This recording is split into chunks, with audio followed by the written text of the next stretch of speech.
UPSC current warrior के इस current affairs के एपिसोड में आपका स्वागत है। आज दिनांक है 11 जनवरी 2026। और आज के एपिसोड से संबंधित क्विज आपको हमारे Telegram channel UPSC current warrior पर मिल जाएगा, जिसका लिंक डिस्क्रिप्शन बॉक्स में दिया गया है। आज हम भारत की तकनीकी छलांग से लेकर आर्थिक आत्मनिर्भरता और वैश्विक मंच पर भारतीयों के बढ़ते प्रभाव तक कई अहम खबरों की गहराई में उतरेंगे। बिल्कुल, हम बात करेंगे डीआरडीओ की एक ऐसी कामयाबी की जो भारत को दुनिया के सबसे शक्तिशाली देशों की कतार में खड़ा करती है। समझेंगे कि क्रिप्टो करेंसी पर सरकार कैसे अपनी पकड़ मजबूत कर रही है, और ये भी देखेंगे कि कैसे भारत उर्वरक के मामले में आत्मनिर्भर बन रहा है। जी, साथ ही परम शक्ति सुपर कंप्यूटर की ताकत, प्रवासी भारतीयों का योगदान और कुछ ऐसी संक्षिप्त मगर महत्वपूर्ण खबरों पर भी चर्चा करेंगे जो एग्जाम के नजरिए से जानना बेहद जरूरी है। तो चलिए फिर शुरू करते हैं। तो सबसे पहले बात रक्षा और प्रौद्योगिकी की। डीआरडीओ ने एक बहुत बड़ी सफलता हासिल की है। सुनने में आया है कि इन्होंने एक स्क्रैमजेट इंजन का सफल परीक्षण किया है। जी, और वो भी काफी लंबे समय के लिए। बिल्कुल, ये कोई मामूली परीक्षण नहीं था। डीआरडीओ की जो डीआरडीएल लैब है, उसने एक full scale actively cool scramjet engine का ग्राउंड टेस्ट किया, जो 12 मिनट से भी ज्यादा चला। 12 मिनट? हाँ, और रक्षा प्रौद्योगिकी में इतनी लंबी अवधि के लिए एक स्क्रैमजेट इंजन को चलाना एक बहुत बड़ी एक इंजीनियरिंग उपलब्धि है। तो ये भारत के लिए कितना महत्वपूर्ण है? ये भारत के स्वदेशी हाइपरसोनिक क्रूज मिसाइल कार्यक्रम की आप कह सकते हैं नींव का पत्थर है। ये स्क्रैमजेट इंजन, इसे थोड़ा आसान भाषा में समझते हैं, ये सामान्य जेट इंजन से कैसे अलग है? मैंने सुना है कि ये रैमजेट का ही एक एडवांस वर्जन है। आपने सही सुना। इसे ऐसे समझिए कि एक सामान्य जेट इंजन हवा को अंदर खींचने और कंप्रेस करने के लिए एक बड़े पंखे या कंप्रेसर का इस्तेमाल करता है। ठीक है। रैमजेट इतनी तेज गति से चलता है कि उसे उस पंखे की जरूरत ही नहीं पड़ती। हवा तूफान की तरह खुद ही इंजन में घुसकर कंप्रेस हो जाती है। और स्क्रैमजेट? और स्क्रैमजेट तो एक कदम और आ गया है। ये यही काम सुपरसोनिक यानी ध्वनि की गति से भी कई गुना तेज रफ्तार पर कर लेता है। अच्छा, मतलब इसे काम करने के लिए पहले से ही बहुत तेज रफ्तार चाहिए, ये जमीन पर खड़े खड़े स्टार्ट नहीं हो सकता। एकदम सही।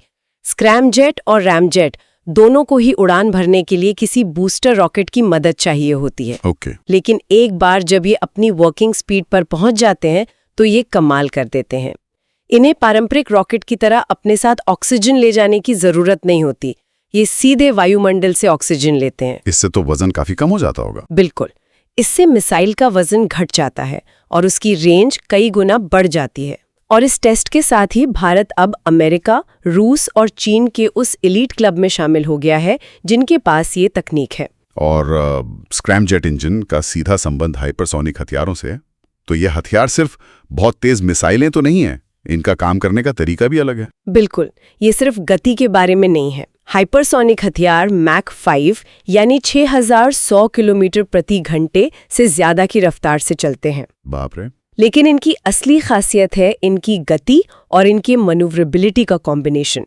ये बैलिस्टिक मिसाइलों की तरह अंतरिक्ष में जाकर वापस नहीं आते हैं, बल्कि वायुमंडल के ऊपरी हिस्से में ही उड़ते हैं। अच्छा, तो इससे क्या फायदा होता है? इससे इन्हें ट्रैक करना और रोकना लगभग नामुमकिन हो जाता है।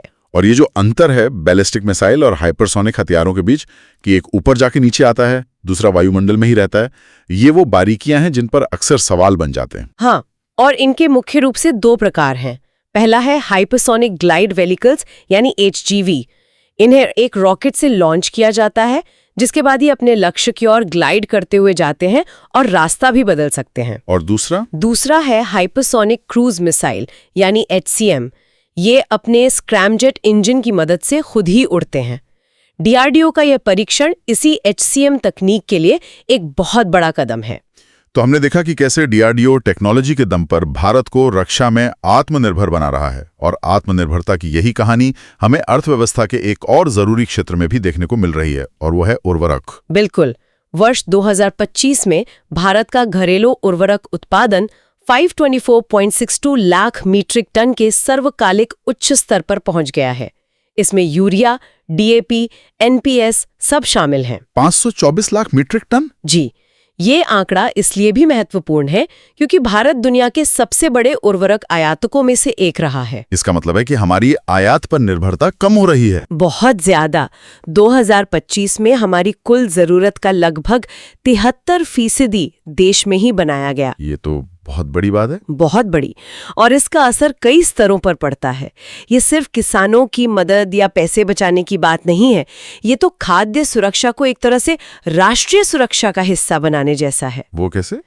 देखिए, अगर हम अपने उर्वरक के लिए दूसरे देशों पर निर्भर हैं, तो किसी भी जियोपॉलिटिकल संकट में हमारी पूरी कृषि व्यवस्था दांव पर लग सकती है। सही कहा। और जब हम आयात कम करते हैं तो इससे हमारा करंट अकाउंट डेफिसिट, मतलब चालू खाता घाटा भी कम होता है और सरकारी खजाने पर सब्सिडी का बोझ भी घटता है। एकदम। साथ ही भारतीय किसानों को अंतर्राष्ट्रीय बाजार में कीमतों के उतार चढ़ाव से भी सुरक्षा मिलती है। तो ये सफलता मिली कैसे? जी, और ये सफलता अचानक नहीं मिली। इसके पीछे एक सोची समझी रणनीति है। गोरखपुर, रामागुंडम, सिंदरी और बरौनी जैसे बंद पड़े खाद कारखानों को फिर से शुरू किया गया है। अच्छा। कच्चे माल जैसे रॉक फॉस्फेट के लिए दूसरे देशों के साथ लॉन्ग टर्म एग्रीमेंट्स किए गए हैं और मेक इन इंडिया के तहत नैनो यूरिया और नैनो डीएपी जैसी नई तकनीकों को भी बढ़ावा दिया जा रहा है। अर्थव्यवस्था की बात कर रहे हैं तो एक और सेक्टर है जहां नियम कानून लगातार बदल रहे हैं। वर्चुअल डिजिटल एसेट्स या वीडीए, जिसे हम आम भाषा में क्रिप्टो कहते हैं। हाँ। फाइनेंशियल इंटेलिजेंस यूनिट इंडिया यानी FIUIND ने कुछ नए दिशा निर्देश जारी किए हैं। हाँ, और ये दिशा निर्देश दिखाते हैं कि रेगुलेटर अब इस सेक्टर की बारीकियों को समझ रहे हैं। इसका मुख्य उद्देश्य वीडीए सर्विस प्रोवाइडर्स को मनी लॉन्ड्रिंग और टेरर फाइनेंसिंग को रोकने वाले कानूनों के दायरे में पूरी तरह से लाना है। तो ये कोई नया कानून है? नहीं, याद दिला दें कि 2023 में ही वीडीए सर्विस प्रोवाइडर्स को PMLA एक्ट के तहत लाया गया था। ये उसी का अगला कदम है। इन नए दिशा निर्देशों में सबसे खास बात क्या है? इसमें 3 बातें बहुत अहम है।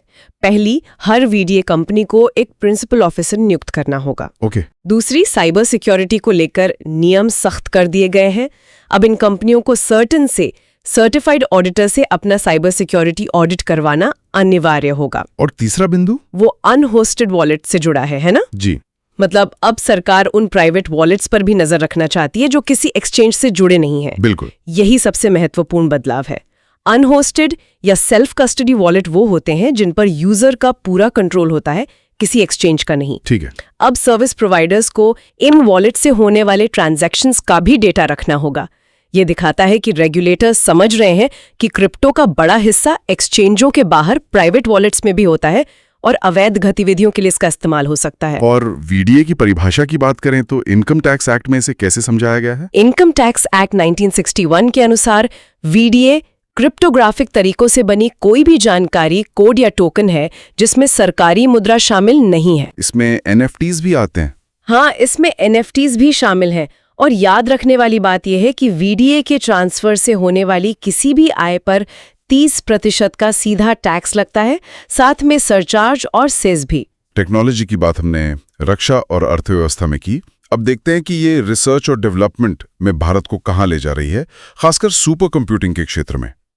IIT मद्रास में परम शक्ति नाम की एक नई सुविधा शुरू हुई है। जी, परम शक्ति एक 3.1 पेटाफ्लॉप सुपर कंप्यूटिंग सिस्टम है। एक पेटाफ्लॉप, इसका मतलब क्या हुआ? एक पेटाफ्लॉप का मतलब होता है 1 सेकंड में 1000 खरब कैलकुलेशन। 1000 खरब? हाँ, ये कल्पना करना भी मुश्किल है। इसे राष्ट्रीय सुपर कंप्यूटिंग मिशन यानी NSM के तहत बनाया गया है और ये पूरी तरह से स्वदेशी है। इसमें CDAC के बनाए रुद्रा सर्वर लगे हैं। तो ये इतनी जबरदस्त कंप्यूटिंग पावर का इस्तेमाल कहाँ होगा? इसका इस्तेमाल उन जटिल रिसर्च में होगा जहां भारी मात्रा में डेटा एनालिसिस और सिमुलेशन की जरूरत होती है। जैसे कि एरोस्पेस इंजीनियरिंग में विमानों के डिजाइन का परीक्षण करना, नई दवाइयों की खोज करना या फिर जलवायु परिवर्तन के मॉडल तैयार करना। ये भारत की वैज्ञानिक क्षमताओं को कई गुना बढ़ा देगा। और ये जो राष्ट्रीय सुपर कंप्यूटिंग मिशन है, ये इन अलग अलग सुपर कंप्यूटर्स के पीछे का एक मास्टर प्लान है, आप कह सकते हैं। NSM को 2015 में लॉन्च किया गया था। इसका लक्ष्य सिर्फ कुछ सुपर कंप्यूटर बनाना नहीं है, बल्कि देश भर के 70 से ज्यादा बड़े शैक्षणिक और R&D संस्थानों को हाई परफॉर्मेंस कंप्यूटिंग के एक ग्रिड से जोड़ना है। अच्छा, मतलब एक नेटवर्क बनाना? जी, ये सभी super computer national knowledge network यानी NKN के जरिए आपस में जुड़े हैं। इसे विज्ञान और प्रौद्योगिकी विभाग और इलेक्ट्रॉनिक्स मंत्रालय मिलकर चला रहे हैं। भारत के सुपर कंप्यूटिंग के सफर में कुछ नाम बहुत अहम रहे हैं, जैसे परम 8000 जो हमारा पहला सुपर कंप्यूटर था जी, और आज परम प्रवेगा भारत का सबसे शक्तिशाली सुपर कंप्यूटर है। हाँ, और परम शिवाय पहला था जो पूरी तरह से देश में बना था। ये सभी NSM के ही मील के पत्थर हैं। भारत का प्रभाव सिर्फ टेक्नोलॉजी में ही नहीं बल्कि दुनिया भर में फैले अपने लोगों के जरिए भी बढ़ रहा है। हाल ही में प्रवासी भारतीय दिवस पर प्रधानमंत्री ने भारतीय डायस्पोरा को राष्ट्रदूत कहा। ये शब्द बहुत गहरा है। प्रवासी भारतीय दिवस 9 जनवरी को मनाया जाता है क्योंकि इसी दिन 1915 में महात्मा गांधी दक्षिण अफ्रीका से भारत लौटे थे। और भारतीय डायस्पोरा में कौन कौन शामिल है? इसमें NRI, PIO और OCI कार्ड धारक आते हैं। जनवरी 2025 तक इनकी संख्या करीब 3.4 करोड़ थी। 3.5 करोड़ के करीब। ये तो कई देशों की कुल आबादी से भी ज्यादा है। बिल्कुल। और इनका भारत के लिए महत्व सिर्फ संख्या में नहीं है। बिल्कुल नहीं। इनका सबसे बड़ा योगदान है भारत की सॉफ्ट पावर को बढ़ाना। जब दुनिया के किसी कोने में कोई दिवाली मनाता है या योग करता है तो वो भारत का सांस्कृतिक राजदूत बन जाता है। और आर्थिक योगदान? फिर आता है आर्थिक योगदान। भारत दुनिया में सबसे ज्यादा रेमिटेंसेस यानी विदेश से भेजा गया पैसा प्राप्त करता है।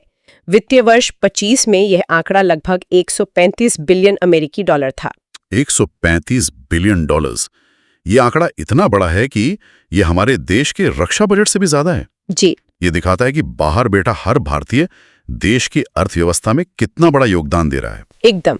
इसके अलावा ये लोग व्यापार और निवेश के लिए एक पुल का काम करते हैं। अमेरिका के सिलिकॉन वैली में भारतीय उद्यमियों की सफलता इसका सबसे बड़ा उदाहरण है। सही कहा। ये भारत के लिए राजनयिक और राजनीतिक समर्थन भी जुटाते हैं।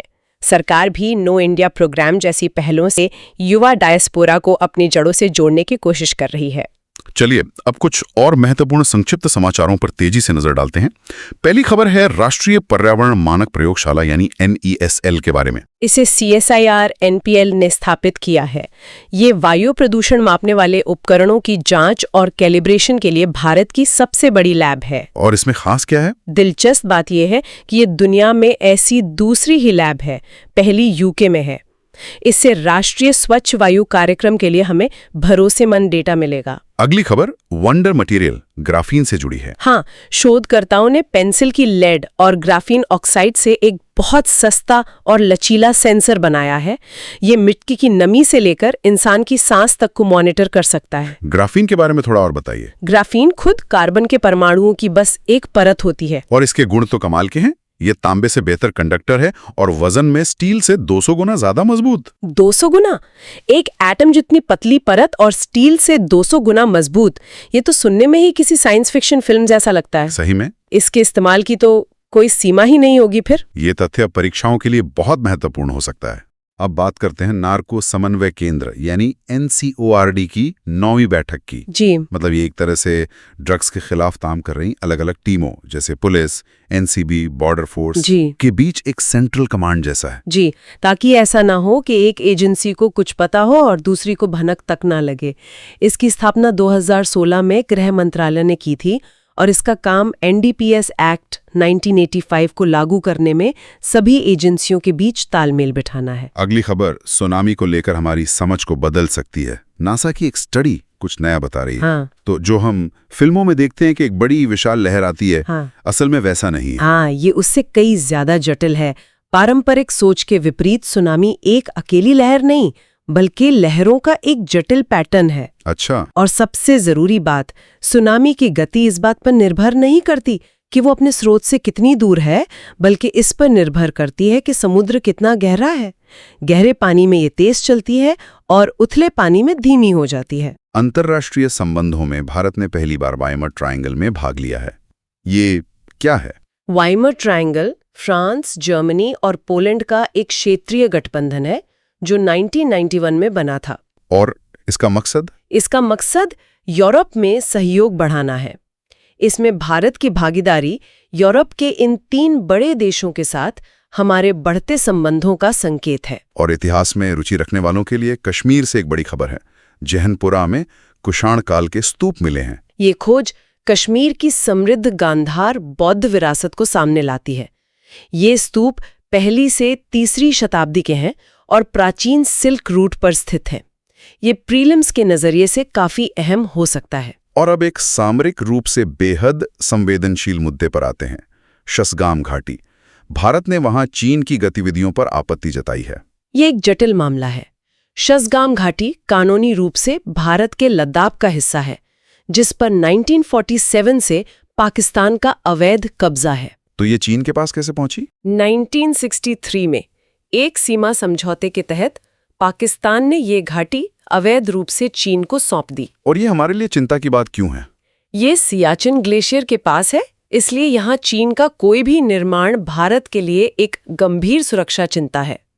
टेक्नोलॉजी की एक और खबर है, फ्री स्पेस ऑप्टिकल या FSO कम्युनिकेशन। वैज्ञानिकों ने लेजर बीम का उपयोग करके 2 टेराबिट प्रति सेकंड की गति से वायरलेस डेटा ट्रांसफर करने में सफलता हासिल की है। 2 टेराबिट, ये तो बहुत ज्यादा है। हाँ, ये फाइबर ऑप्टिक केबल की तरह स्पीड देता है, लेकिन बिना तार के।